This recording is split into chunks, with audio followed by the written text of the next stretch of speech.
fonctions. Alors, la première fonction, je pense que tout le monde y est sensible, hein, c'est que la matière organique qui tombe par terre, elle disparaît. Alors, elle disparaît que s'il y a des sols. Vous avez vu en ville qu'on est obligé de balayer ou de pousser à la souffleuse.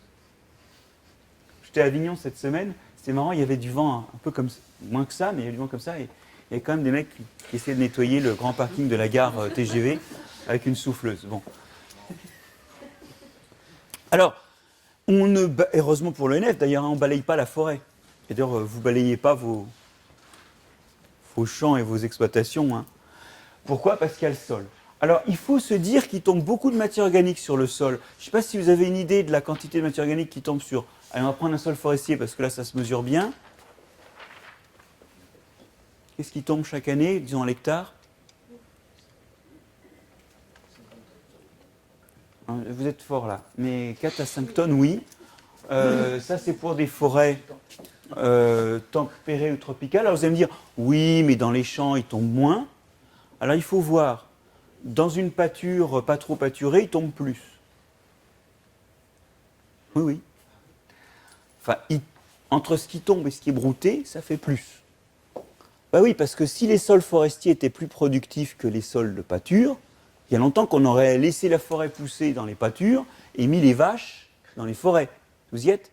Les forêts sont moins productives que les écosystèmes où on a mis nos animaux à pâturer, ou encore, enfin, pour le pâturage qui produit beaucoup, hein, je ne parle pas de la chèvre en montagne, bon, ou encore nos exploitations agricoles. Donc, vous pouvez doubler ces chiffres pour les zones exploitées.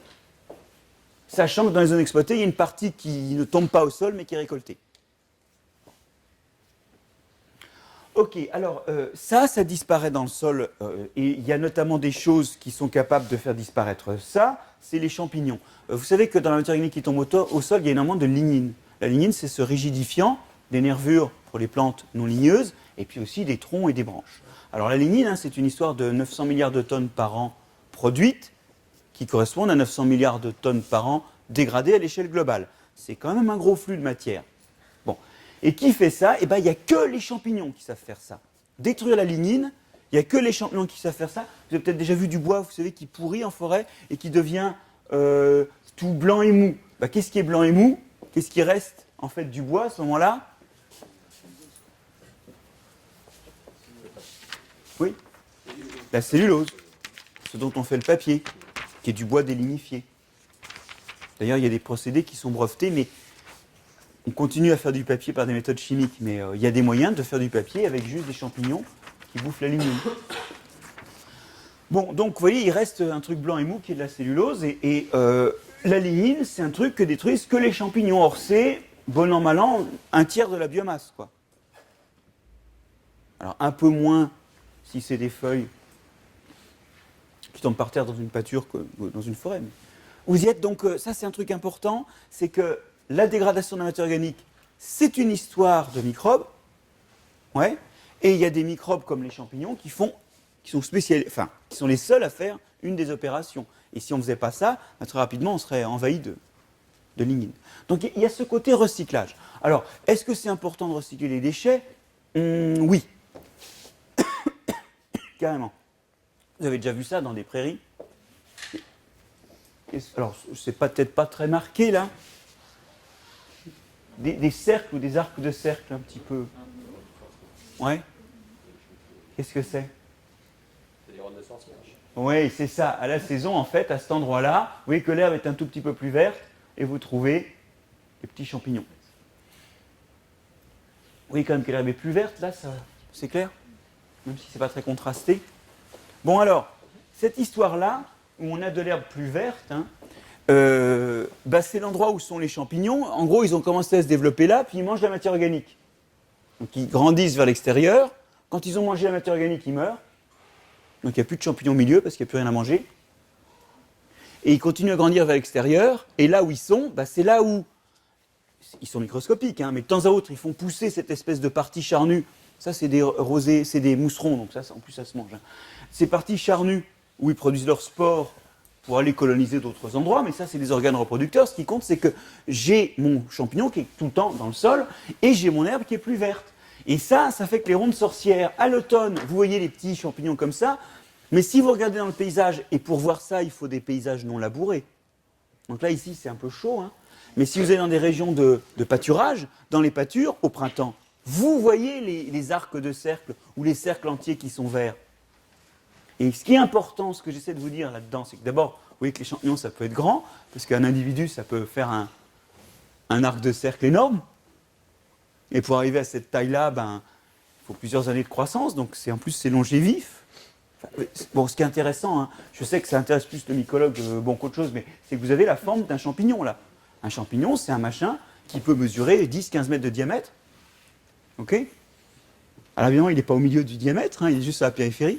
Alors ça fait quand même quelques kilos de champignons. Et puis, pour grandir comme ça, arriver à cette taille-là, celui-là, on avait mesuré avec les étudiants parce qu'il poussait tous les ans. Donc, il poussait tous les ans de 5 cm. Il fait 2 mètres de large.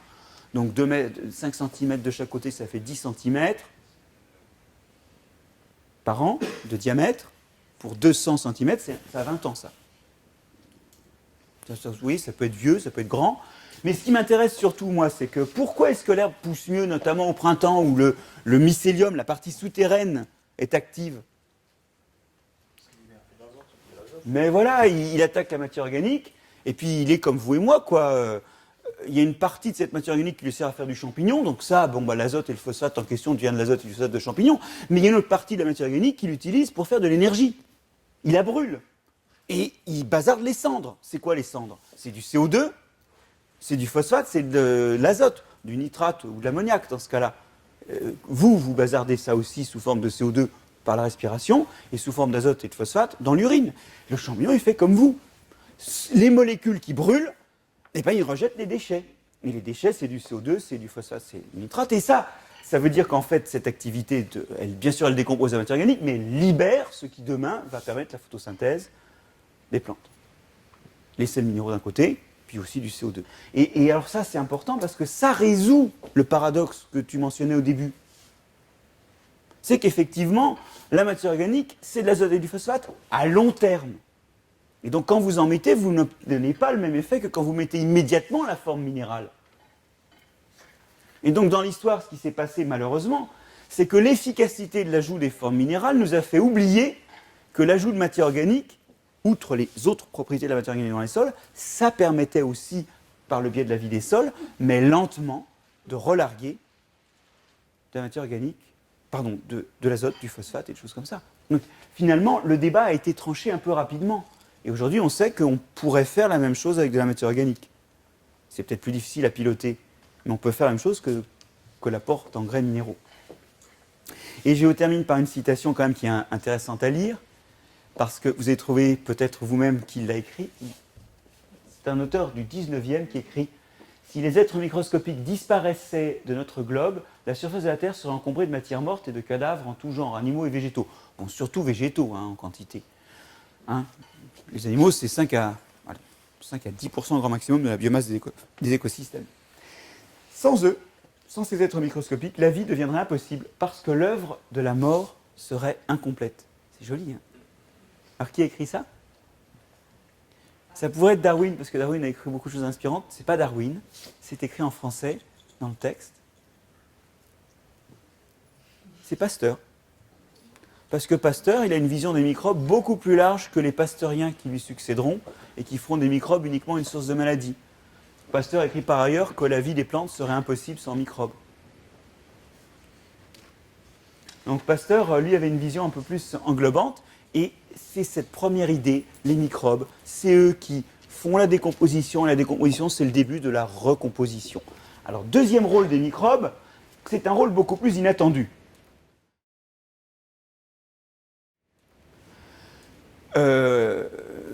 La richesse des sols résulte aussi non seulement de la transformation de la matière organique, mais aussi de la transformation de la matière minérale qui se dissout progressivement, d'accord ? Alors, on met ici un cristal d'apatite. L'apatite, c'est un cristal qui contient du phosphate. Et dans le sol, c'est une des sources. Il y a toujours un peu d'apatite dans les granites. Il peut entraîner dans les calcaires. Et ça, c'est une source de phosphate.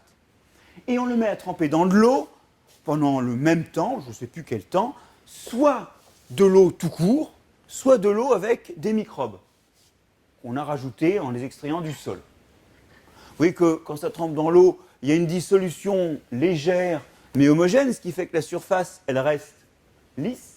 Quand j'ai mis des microbes, regardez le bordel. En fait, ils s'attachent à la roche et ils commencent, en bons mineurs, à l'exploiter. Et en fait, on sait aujourd'hui que la vitesse de dissolution des minéraux dans le sol est 10 à 100 fois plus élevée que ce qu'elle serait spontanément. Pourquoi ? Parce qu'il y a des microbes qui viennent là et qui commencent à exploiter ça. Regardez ici, j'ai un cristal de mica. Mais ce cristal de mica, quand on passe en fluorescence, on voit très bien toutes les bactéries qui sont là, dessus, et qui sont surtout dans la craquelure. Il y a une faiblesse, elles s'engagent dedans. Ça, c'est des vrais mineurs. Et ces mineurs, ils expliquent la vitesse observée, qui n'est pas prédite chimiquement, de transformation de la roche-mère en ressources solubles. Alors dans ces ressources solubles, il y a des catastrophes, il y a de l'aluminium, il y a du calcium, qui en grande quantité ne sont pas très bons pour les organismes, mais il y a aussi du phosphate, du potassium, du fer. Le mica, c'est une source de fer. Et du fer, il en faut. Et dans beaucoup de sols, il n'y en a pas tant que ça. Du fer, du manganèse, et puis de tous les éléments rares comme le bore, qu'il faut en petite quantité, le sélénium, tous ces machins-là, ils viennent de la roche, et ils sont dissous par les microbes. Et ça, alors pourquoi les microbes sont capables de faire ça ? Je le fais très vite. D'abord, quand ils sont scotchés sur la roche, ils retiennent de l'eau. Donc la roche est moins sèche, moins souvent sèche. Or, la dissolution, elle se fait dans l'eau. Vous y êtes ? Vous avez un petit morceau de sucre, là, sur la table, il ne va pas se dissoudre. Si vous le trempez dans l'eau et que vous le remettez sur la table, il va se dissoudre un petit peu, puis ce sera fini. Si vous le laissez tremper dans l'eau, il se dissout complètement. Vous y êtes ? Donc ça augmente le temps de trempage. Okay ? La deuxième chose, c'est que ça produit de l'acidité. Et l'acidité, c'est un catalyseur de la dissolution. Ça produit de l'acidité locale, et cette acidité aide à la dissolution. Et puis il y a une troisième chose, qui est qu'ils prennent un certain nombre des produits, oui, par exemple le phosphate, par exemple le fer. Or, il y a une grande loi qui dit qu'il y a un équilibre entre la quantité qui est cristallisée et la quantité qui est dans l'eau. Si vous avez un cristal qui se dissout dans l'eau et que vous prenez dans l'eau certains produits de dissolution, la loi, elle fonctionne en aidant à la dissolution pour maintenir l'équilibre entre ce qui est dissous et ce qui n'est pas dissous. Donc, le simple fait d'exploiter une partie des ressources va encore, pour des raisons thermodynamiques, aider à la dissolution. Bref, au total, c'est eux qui ont la main sur la vitesse à laquelle ça se fait. Donc, la fertilité extraite de la roche-mère, c'est eux. Alors, je fais juste une parenthèse pour vous raconter une histoire, quand même, il faut la raconter, parce que cette histoire-là, elle nous envoie loin des sols, et elle vous montre que les sols, ils ont une autre raison d'être que l'utilisation qu'on en fait dans la parcelle. C'est que cette extraction de fertilité des roches, où est-ce qu'elle finit ? Bon, elle finit par nourrir des microbes, elle finit par nourrir des plantes, mais l'eau qui s'échappe du sol et qui finit par s'échapper du sol emmène une partie de ce qui a été dissous. Et l'emmène où ? Déjà dans les eaux continentales, vous savez que quand on met trop d'azote et trop de phosphate, ça finit par. Ça vous montre où est-ce que ça termine. Ça finit dans ces eaux-là. Bon, et après, ça part où dans les eaux continentales ? Ça s'évacue vers la mer. Et il faut que vous réalisiez que le gigantesque lessivage des sols par les eaux de pluie, c'est ce qui fertilise l'océan. Bon, pour fixer bien les choses, vous vous mettez au milieu de l'océan maintenant. Il n'y a pas trop de poissons à pêcher. Il n'y a pas beaucoup de plancton non plus. Au milieu de l'Atlantique, à 200 mètres de profondeur, on peut lire le journal. C'est énorme, Ça veut dire qu'en fait, au milieu de l'Atlantique, non seulement il n'y a pas toutes les merdes terrestres qui arrivent, tout ce que déversent les océans dans l'eau, morceaux de roche, de l'argile, des solutés, du phosphore en solution, du fer en solution, des tas de trucs comme ça, il n'y a pas ça. Mais en plus, comme il n'y a pas ça, il n'y a pas de plancton qui se développe. Donc la lumière, elle passe. À 200 mètres de profondeur, on lit le journal.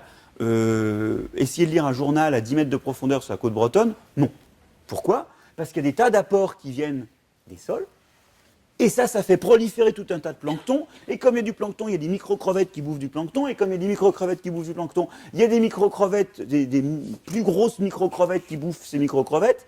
Il y a des petits poissons qui mangent ça, des gros poissons qui mangent des petits poissons, des plus gros poissons qui mangent des gros poissons. Et vous avez sur toutes les bandes côtières l'essentiel des zones de pêche. Et c'est pour ça que les pêcheurs se battent pour les eaux autour des continents. Vous savez, dans le Brexit, une des conséquences négatives, c'est que les pêcheurs vont recommencer à se taper sur la gueule pour savoir est-ce qu'ils ont le droit de pêcher. Parce que, en fait, l'océan, il est productif le long des côtes. Et quand on a bâti le barrage d'Assouan qui permet de faire de l'énergie, mais qui décante les eaux du Nil, eh ben, on a perdu la fertilité du delta du Nil et aussi des eaux qui sont en face. En une quinzaine d'années après la construction du barrage d'Assouan, la pêche à la sardine s'est écroulée de 95% dans l'est du bassin méditerranéen. Vous y êtes? Et ça montre une autre chose, ça. Ça montre déjà que les sols, c'est quelque chose qui est important pour l'humanité, loin des océans. Loin des sols, pardon. Jusque dans les océans. C'est la fertilité des eaux. C'est énorme. Hein. Et ça montre aussi que rien n'est bon, rien n'est mauvais. L'érosion est par essence un mécanisme vital. Vital pour les autres écosystèmes, vital aussi pour que les sols qui progressent par dissolution de la roche vers le bas, et on a vu qu'il dissout, que la surface ne s'éloigne pas trop de la zone où est libérée par dissolution la fertilité. Donc un sol, il faut le raboter régulièrement. Ça s'appelle l'érosion. Et l'érosion, c'est ni bon ni mauvais, tout dépend de la quantité. C'est important, hein, parce que souvent on dit il ne faut pas de, ou il faut quelque chose. Non, la question c'est la quantité. La CO2 dans l'atmosphère et l'effet de serre, c'est un truc génial. Parce que sans effet de serre, il fait moins 19 degrés en moyenne sur Terre. Ok? Donc pour nous, ce ne serait pas terrible. Après, trop d'effet de serre, c'est pas bien. Et ça, c'est tout le problème. Hein. C'est d'essayer de comprendre quel est le niveau qui fait que ça marche comme on veut et que ça marchera encore demain comme on veut. Ça, c'est la soutenabilité. Donc voilà, il fallait le dire, hein, les microbes, quand ils dissolvent la matière organique, ils font une œuvre géniale. Dernière opération, puis on va peut-être discuter plus, et notamment regarder des sols.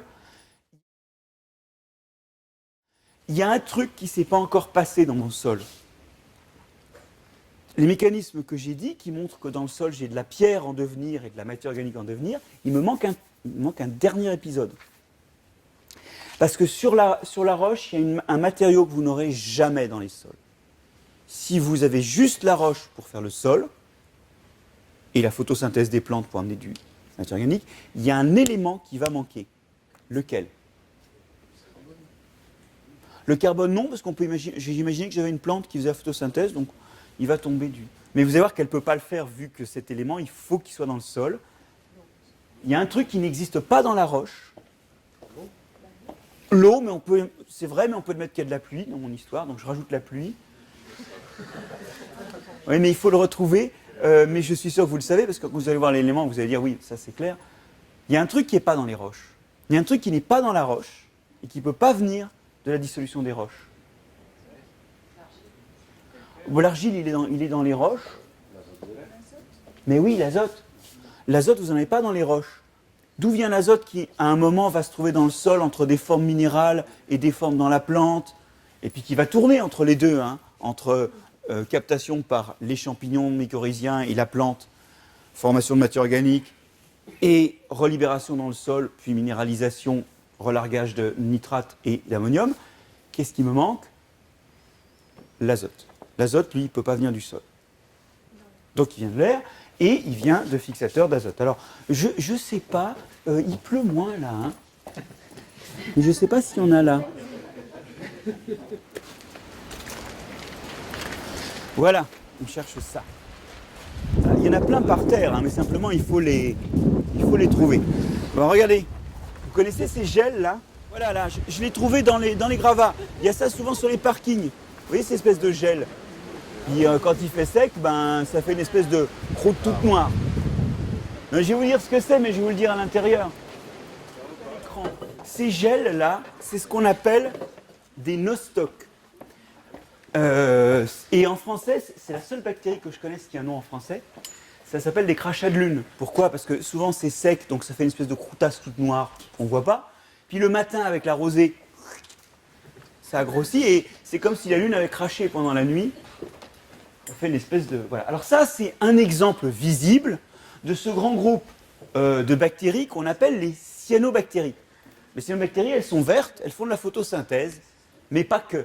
Elles sont capables de transformer l'azote atmosphérique en ammoniac et de là en protéines. En fait, elles font ce que font aussi les rhizobiums qui sont associés aux racines des légumineuses. Mais elles le font à l'état libre. Et ce qui est intéressant, c'est que dans les premières phases de colonisation, il y a des cyanobactéries, parce que c'est les sols qui sont capables d'être autonomes pour l'azote. Vous y êtes? Et donc le mur, l'épissure noire, qu'est-ce que c'est? C'est des cyanobactéries un tout petit peu moins nombreuses que les nostocs, mais qui sont aussi fixatrices d'azote. Et ça permet de vivre sur un mur où, dans le béton, il y a du phosphate, il y a du fer, il y a du phosphore, il y a tout sauf l'azote. Ça va? Et c'est en fait ces bactéries-là, d'abord les bactéries toutes seules, comme les cyanobactéries, puis bientôt éventuellement des bactéries associées aux racines des plantes, les légumineuses, qui vont bâtir petit à petit, au cours de la formation du sol, le stock d'azote. Alors là, ces bactéries-là vivent en chaînettes, et dans ces chaînettes, il y a des petites cellules qui font la photosynthèse, et des grosses cellules qui fixent l'azote. C'est-à-dire qui transforment l'azote atmosphérique en protéines. Et quand elles meurent, ma foi, cet azote rentre dans la boucle de minéralisation, et donc, le sol, c'est l'intersection de trois choses.